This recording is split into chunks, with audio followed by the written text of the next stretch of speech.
Величайшее богатство народа – его язык. Так писал Михаил Шолохов. Еще из истории известно, что прежде чем исчезнуть как национальность, люди забывают родную речь. В наше время эта проблема одна из самых актуальных. Когда все стараются подстроиться под западные стандарты, родная культура и язык часто уходят на второй план. Именно это и послужило причиной создания БГПУ Института этнокультурного образования по поручению президента Рустема Хамитова. С началом работы института появились новые перспективы для преподавания родных языков. Разрабатываются концептуально новые учебные программы, учебники, методические пособия по родным языкам и литературам, осваиваются современные технологии обучения им. В составе института 4 лаборатории. Первая лаборатория изучения государственных языков Республики Башкортостан русского и башкирского на основе нашего лингвометодического центра.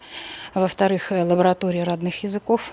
Третья лаборатория – это лаборатория мультимедийного сопровождения образовательного процесса и книгоиздания, учебного книгоиздания. Мы будем работать над макетами новых методических пособий, учебников, различных методических рекомендаций для учителей, для преподавателей вузов. И четвертая лаборатория – это лаборатория этнопедагогики, этнопсихологии и культуры истории народов Республики Башкортостан. 18 апреля в Башкирском государственном педагогическом университете имени Мифтахиддина Акмуллы проводился первый республиканский фестиваль инновационных проектов этнокультурного образования, в котором приняли участие образовательные учреждения со всей республики, представив на суд компетентного жюри более 40 проектов. Среди участников были не только школьные учителя, но и воспитатели детских садов и преподаватели вузов. Все они принимали участие в работе семинаров, круглых столов.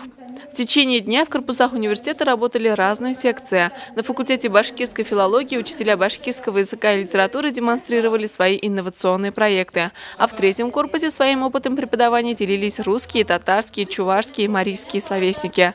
Кафедрой дошкольной педагогики были организованы семинары для воспитателей дошкольных учреждений. На художественно-графическом факультете и кафедре музыкального отделения прошли мастер-классы для учителей музыки и рисования. Круглый стол «Современный учебник родного языка» собрал более 50 авторов учебников. Следует отметить, что большое количество методистов работают именно в нашем вузе. Рашид Аль-Мухаметов, Раиса Давлетбаева, Мархаба Давлетшина – ученые, на чьих учебниках выросло не одно поколение школьников. Учителям родного языка посчастливилось пообщаться с теми, по чьим книгам они работают. По положению фестиваль будет переходить из города в город, из одного образовательного учреждения в другой. И сегодня мы передадим эстафету Стерлитамаку, которая очень активно участвовала в нашем фестивале сегодня.